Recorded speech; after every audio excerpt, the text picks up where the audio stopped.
दिल्ली के मुख्यमंत्री अरविंद केजरीवाल को सीबीआई मामले में सुप्रीम कोर्ट से जमानत मिल गई, लेकिन जिन शर्तों के साथ जमानत मिली और जिन शर्तों के साथ वो जेल से बाहर आएंगे, उसमें मुख्यमंत्री केजरीवाल कम आम आदमी पार्टी के एक नेता के तौर पर, एक आम आदमी पार्टी के कन्वेनर के तौर पर बाहर आएंगे, क्योंकि शर्तें बड़ी कड़ी हैं और उन शर्तों के मुताबिक वो किसी सरकारी फाइल पर साइन नहीं कर पाएंगे और कोई सरकारी फैसला नहीं ले पाएंगे, अपने मुख्यमंत्री दफ्तर नहीं जा पाएंगे।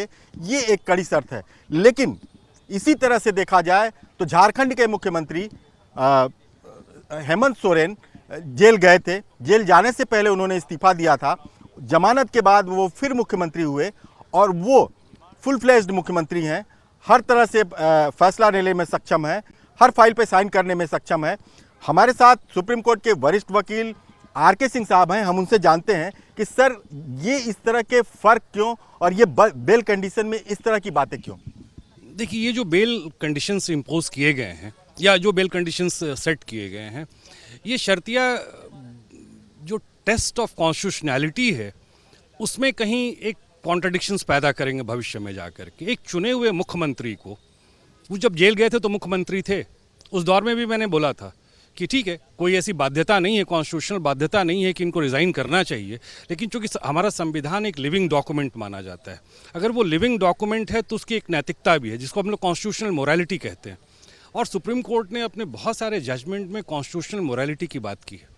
इस मुल्क में पहले भी सिटिंग एमपीज़, एमएलएज और मंत्री, मुख्यमंत्रियों को इस्तीफ़ा दे करके जेल जाना पड़ा है, लेकिन ये मुख्यमंत्री जो हैं वो ज़िद पे थे कि हमें इस्तीफ़ा नहीं देना है और हम जेल भी जाएंगे।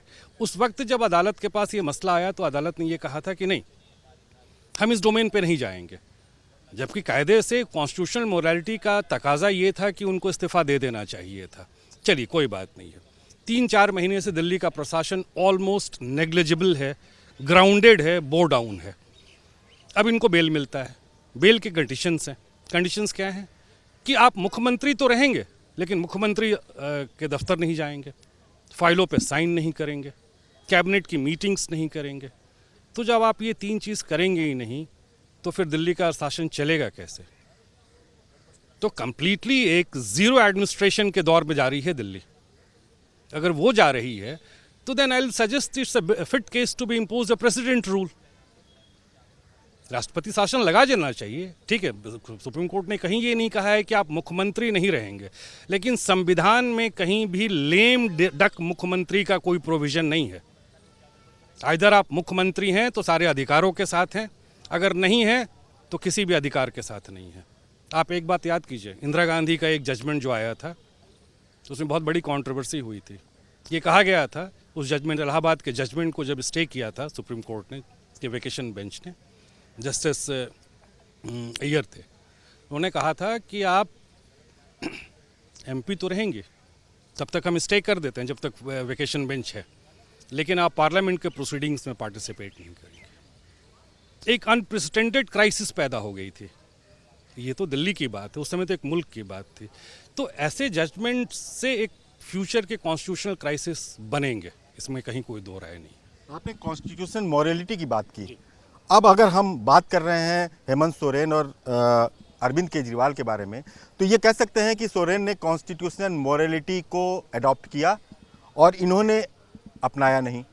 तो ऐसे में जब व्यक्ति ने खुद कॉन्स्टिट्यूशन मॉरलिटी नहीं अपनाई तो उसको लेकर के क्या हम ये कह सकते हैं कि इनको फिर इसका पूरा अधिकार वापस मिलना चाहिए?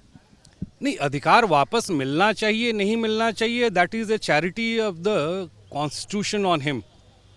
लेकिन हाँ, ये हमारे मुल्क की एक परंपरा रही है कि संवैधानिक पदों पे बैठे हुए लोग के ऊपर अगर चार्जशीट फाइल होता है, वो जेल जाते हैं, तो संविधान की सबसे हाईएस्ट मोरालिटी का पालन करते हुए, क्योंकि हमारे शासक वर्ग सिर्फ एडमिनिस्ट्रेटर नहीं है, वो एक ईडीएम भी है मॉरल वैल्यूज़ के, वो समाज के मॉरल वैल्यूज़ के ईडीएम है।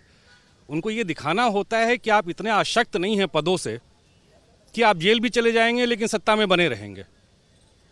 और संवैधानिक नैतिकता यही कहती है कि अगर किसी कारणवश आपको जेल जाना पड़े या आपके ऊपर कुछ ऐसे अपराध के मुकदमे दर्ज हों, तो उसकी निष्पक्षता का तकाजा ये है कि आपको उस पद से हट जाना चाहिए। अगर उसी समय ये पद से हट गए रहते तो आज ये कंडीशंस नहीं होती। आप समझ रहे हैं बात को जो हम बताने की कोशिश कर रहे हैं।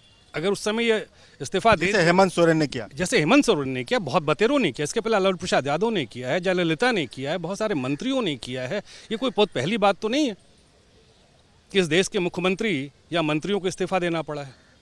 सैकड़ों में ऐसी तादाद है। अरे भाई, आप ठीक है, आप संवैधानिक पद पे बैठे हुए एक मुख्यमंत्री हैं, लेकिन ये भी तो सच है कि इस कंट्री में सुप्रीम कोर्ट के जजेस पे भी कुछ इल्ज़ाम लगे हैं, उन्होंने भी इस्तीफा दे दिया है। हाई कोर्ट के भी जजेस ने दिया है, जस्टिस बंगाल वाले जो जज साहब थे। तो ये हमारे शासक वर्ग जो हैं, इस बात का उनको संज्ञान में रखना चाहिए। अरविंद केजरीवाल के बारे में इस मामले में एक रिकॉर्ड बना है कि ये देश के पहले ऐसे मुख्यमंत्री हैं जो पद पे रहते हुए जेल गए, जेल में रहते हुए मुख्यमंत्री रहे, और जेल से बाहर निकलते हुए भी एक मुख्यमंत्री हैं, लेकिन इनके पास कोई अधिकार नहीं है। तो आगे आप क्या देखते हैं कानूनी तौर पे कि बिना अधिकार का एक मुख्यमंत्री एक स्टेट को कैसे चला पाएगा? क्या कानूनी कोई अधिकार मिलेगा उसे? देखिए, बिना अधिकार के मुख्यमंत्री का कोई प्रोविजन हमारे संविधान में तो नहीं।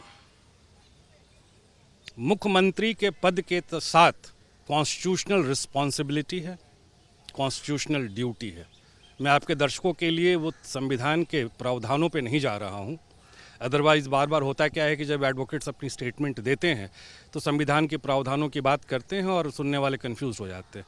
आप उसको अगर लेमेन्स लैंग्वेज में समझेंगे तो एक मुख्यमंत्री जिसके पास संवैधानिक अधिकार ही नहीं है साइन करने के, कैबिनेट की मीटिंग अटेंड करने की, कैबिनेट के डिसीजंस को इंडोर्स करने की, उसको तो एक मिनट के लिए भी मुख्यमंत्री नहीं रहना चाहिए। क्योंकि ये बहुत हेल्दी परंपरा नहीं है कि जेल गए तो रिज़ाइन नहीं करेंगे, जेल से बाहर आए इतने कंडीशन के साथ तब पर भी रिज़ाइन हम नहीं करेंगे। पद बहुत अच्छी बात है, पद से इंसान की गरिमा बढ़ती है, लेकिन अगर आपके किसी कार्य से संवैधानिक पदों की गरिमा घटती है तो इंसान को उस पद की गरिमा को बचा लेना चाहिए। पद रहेगा तो व्यक्ति आ जाएगा। एक बड़ी अच्छी कहावत भी है कि तख्त कभी खाली नहीं रहता, वो अपना वारिस खोज लेता है। सवाल ये है कि अब इनके पास लीगल क्या कहते हैं, कानूनी विकल्प क्या हैं कि इनको फिर से अधिकार वापस मिले? इनके पास दो ही विकल्प है। ये वापस कोर्ट में जाएं, बोले कि इस कंडीशंस को आप डाइल्यूट कर दें, या आप कंडीशंस को मॉडिफाई कर दें, या इनको रिवाइज कर दें। इसके अलावा तो इनके पास कोई दूसरा चारा नहीं। और उसके बाद न्यायालय के संज्ञान पर डिपेंड करता है कि वो क्या करेगी। तो ये पूरी तरह से अदालत पर डिपेंड करता है कि जो शर्तें आज लगी हैं, जिसकी वजह से अरविंद केजरीवाल मुख्यमंत्री रहते हुए भी मुख्यमंत्री का कोई सरकारी काम नहीं कर पाएंगे, उसको डाइल्यूट कराने के लिए या उसके खिलाफ एक बार सुप्रीम कोर्ट में अपील दायर कर सकते हैं, सुप्रीम कोर्ट से मांग कर सकते हैं।